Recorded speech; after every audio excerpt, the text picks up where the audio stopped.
Seigneur soit avec vous. Et avec votre esprit. Évangile de Jésus-Christ selon Saint Jean. Gloire à toi, Seigneur.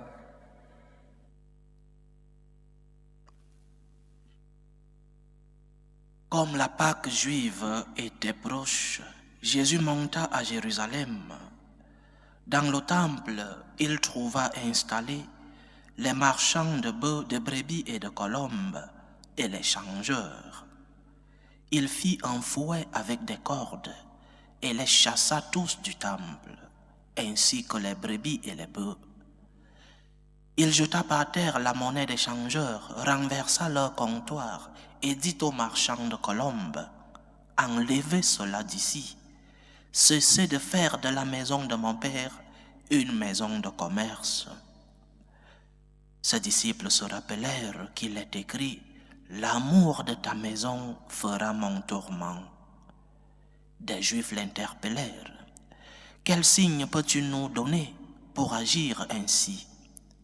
Jésus leur répondit, « Détruisez ce sanctuaire et en 3 jours, je le relèverai. » Les Juifs lui répliquèrent, « Il a fallu 46 ans pour bâtir ce sanctuaire et toi, en 3 jours, tu le relèverais. » Mais lui parlait du sanctuaire de son corps. Aussi, quand il se réveilla d'entre les morts, ses disciples se rappelèrent qu'il avait dit cela. Ils crurent à l'Écriture et à la parole que Jésus avait dite. Acclamons la parole de Dieu. Louange à toi, Seigneur Jésus.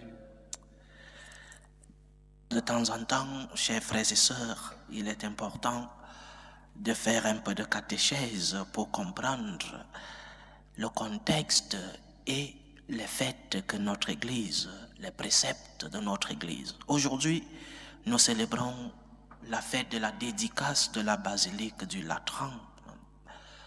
Pour certains, ce sont des noms inconnus, mais ce sont des lieux importants pour comprendre qui nous sommes et la foi que nous professons, d'où vient-elle. La basilique du Latran à Rome, c'est la cathédrale du pape, première catéchèse donc.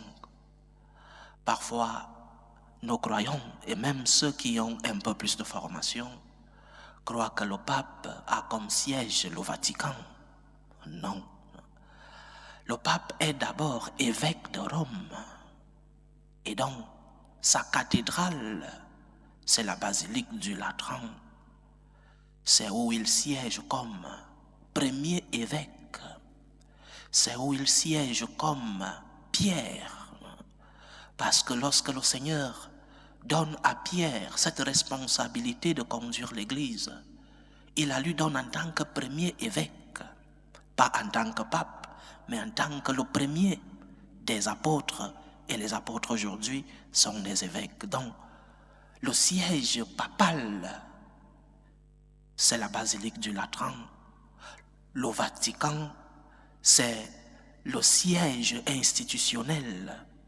Mais le siège missionnaire, évangélisateur, c'est la basilique que nous célébrons aujourd'hui, Saint Jean du Latran. Et cette basilique a un symbole, le symbole de l'unité des apôtres, le symbole donc de l'unité de notre Église.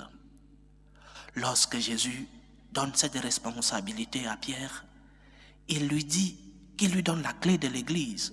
Et donc, l'unité de cette Église doit être maintenue par celui-là qui est le premier des envoyés, le premier des évêques. C'est donc un lieu symbolique pour l'unité de l'Église. Le pape comme responsable de cette unité et le pape comme responsable de cette maison qui est l'Église du Christ. Première catéchèse donc de ce dimanche. Le Vatican est le siège institutionnel de notre Église. Mais le siège spirituel en lui-même, le siège missionnaire, le siège évangélisateur, c'est la basilique Saint Jean du Latran. C'est où le pape siège comme évêque de Rome. Deuxième catéchèse. Nous savons tous que le Seigneur, pour entrer dans l'histoire des hommes, ce qu'on appelle la révélation, est passé par un peuple, le peuple d'Israël. Et ce peuple a reçu des lois, des normes, des commandements, la Torah, l'Ancien Testament. La révélation de Dieu aux hommes a donc comme source deux parties. La première, l'Ancien Testament. La deuxième, le Nouveau Testament, avec Jésus-Christ comme plénitude, accomplissement des promesses faites à l'Ancien Testament. L'Ancien et le Nouveau Testament sont donc deux réalités complémentaires de notre foi. Il n'y a pas un Dieu de l'Ancien Testament et un Dieu du Nouveau Testament. C'est un même Dieu qui se révèle tout au long de l'histoire de ce peuple pour faire comprendre à l'homme qui est Dieu et comment l'homme devrait se comporter devant Dieu. Jésus-Christ est l'accomplissement de l'amour de Dieu, des promesses de Dieu à ce peuple qui représente l'humanité tout entière. Ancien et Nouveau Testament sont deux réalités du même Dieu, de la révélation du même Dieu qui veut que tous les hommes soient sauvés et parviennent à la connaissance de la vérité.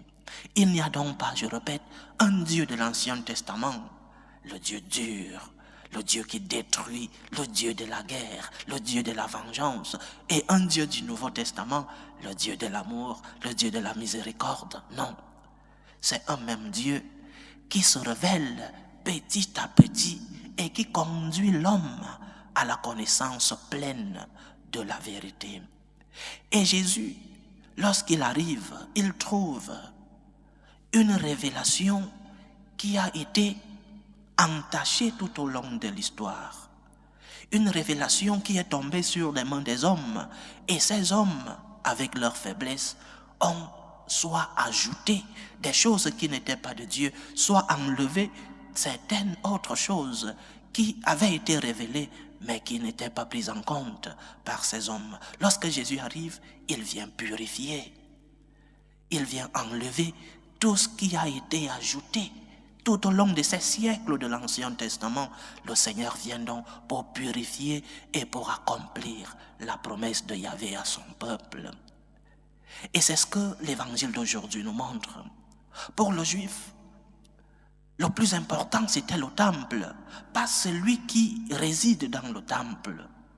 Pour le juif, le temple était un instrument culturel, un instrument économique, un instrument d'unité pour ce peuple d'Israël. Mais le Dieu qui résidait dans le temple était mis à une autre importance dans la vie du juif. Le temple était donc un lieu de commerce, par exemple, pour faire tourner l'économie de cette Jérusalem de l'époque de Jésus. Le temple était un lieu culturel. Tout juif était lié au temple de Jérusalem culturellement. C'est pourquoi nous voyons dans certains documents, la diaspora juive devait rentrer à Jérusalem une fois par an pour saluer le Seigneur dans le temple. Donc, deuxième catéchèse, pour le juif, le temple n'était pas trop ce lieu religieux, mais un lieu culturel, un lieu de rencontre, un lieu économique. Et aujourd'hui, le Seigneur vient purifier. Le temple, c'est la maison du Seigneur. C'est la demeure du Très-Haut. C'est la maison du Tout-Puissant.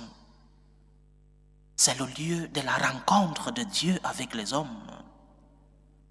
Si nous allons au temple pour vendre, transformer le temple en un lieu économique ou en un lieu culturel, nous sommes en train d'ajouter des choses qui n'ont pas été révélées par le Seigneur. Et donc Jésus vient pour purifier la sainte colère de l'évangile d'aujourd'hui. Je viens purifier. Enlevez cela d'ici. C'est la maison du Seigneur. Ne la transformez pas. Et si nous transposons cela dans notre réalité d'aujourd'hui, le temple est-il important pour toi? Ta paroisse? Ne parlons pas du temple dans la dimension générale du terme, mais ta paroisse est-elle importante pour toi? Aux États-Unis, l'autre nom qu'on donne à la paroisse, c'est the second house, la deuxième maison. Le temple, c'est ta deuxième maison. Est-il important pour toi? La vie de ta paroisse est-elle importante pour toi? Le maintien de ta paroisse? Ou alors, c'est un lieu culturel, un lieu de rencontre. Le dimanche, je vais rencontrer tel ami, alors le lieu de rencontre, c'est le temple. C'est peut-être une bonne opportunité de rencontre avec des amis. Mais qu'est-ce qui vient en première position? Le Christ est présent au temple ou la rencontre avec ton ami? Est-ce que la vie paroissiale est importante pour toi? Ou tu vas à la messe comme un chrétien passif? Tu vas, tu t'assois, tu te relèves, tu pars. Tu ne te poses pas de questions de la rencontre que tu viens faire avec le Seigneur. Il est important pour nous les chrétiens que nos temples soient des lieux de rencontre avec le Seigneur, vraiment. De ne pas transformer nos paroisses en lieux de rencontres culturelles, en lieu de rencontres économiques, en lieu de rencontres avec des amis. C'est la maison du Seigneur, c'est où réside le Très-Haut. Et c'est où ma rencontre avec lui au tabernacle se fait pleine. Je rencontre le Seigneur dans mes prières à la maison, oui. Mais la rencontre au tabernacle est différente. Elle est pleine, elle est totale. Parce que le Christ est présent réellement dans l'Eucharistie. Prends soin donc de la vie de ta paroisse. Pas comme une construction architectonique, mais comme le lieu de la présence même de ton Seigneur. Dieu se fait présent dans l'Eucharistie et il reste enfermé dans une cage par amour pour toi et il t'attend. Ne viens pas au temple seulement pour saluer des amis, mais pour rencontrer le meilleur ami, pour rencontrer ton Seigneur, pour lui ouvrir ton cœur, pour lui demander des grâces, pour lui dire merci pour tout ce que tu as reçu de lui. C'est la maison du Seigneur. Viens le rencontrer. Ne transforme pas tes dimanches ou tes visites au temple en événements culturels ou événements de rencontre avec des amis, mais de rencontre avec celui qui est ton meilleur ami. Deuxième catéchèse, prends soin de ta paroisse parce que le Seigneur y est présent. Va rencontrer le Seigneur, va lui ouvrir ton cœur. Il est présent dans l'Eucharistie, il est présent dans le tabernacle. Et de temps en temps, cherche un lieu d'adoration du Saint-Sacrement, le Christ est présent dans ce sacrement qui vient te fortifier. Que le Seigneur nous aide donc, chers frères et sœurs, à ne pas détruire nos temples. Parce que aller à la messe avec d'autres objectifs, c'est détruire le temple. Qu'il nous aide à prendre soin de sa demeure. À prendre soin de sa demeure dans nos cœurs parce que nous allons le rencontrer, mais aussi avec nos biens parce que nous voulons collaborer pour que la maison du Seigneur soit la plus belle des maisons. Qui n'est pas fier d'entrer dans une paroisse propre? Qui n'est pas fier d'entrer dans une paroisse bien éclairée? Qui n'est pas fier de voir sa paroisse belle, avec des fleurs, avec des ornements? Qui n'est pas fier? Mais tout cela vient de quelque part, ça ne tombe pas du ciel. Ça vient de la collaboration des fidèles pour que la maison du Seigneur soit la première des maisons, le lieu saint, le lieu de la rencontre avec le Tout-Puissant.